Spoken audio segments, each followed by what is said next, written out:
भारतामध्ये एक शिक्षणाची तेवत राहणारी ज्योत पेटवल्यामुळे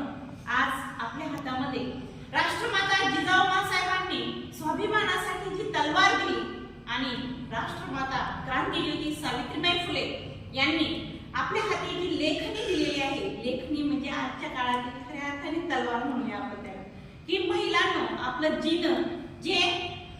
आपण पाहतो की स्वातंत्र्यपूर्व काळात असेल त्यानंतर जी गुलामगिरीने आपलं वेढलेलं जीवन होतं की महिला भगिनींनो आपण चूल आणि मूल याच्यामध्ये पूर्णतः गुंतलेलो होतो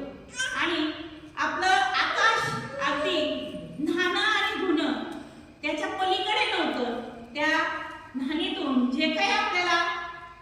जो कवळसा दिसत होता त्याच्या मध्येच आपलं आकाश संपूर्णतः होतं आणि ते अंधारमय होतं आणि या अंधाराला कुठेतरी छेद करण्यासाठी राष्ट्रमाता क्रांतिज्योती सावित्रीबाई जन्माला आल्या. महात्मा फुलेंसारख्या महात्म्यानं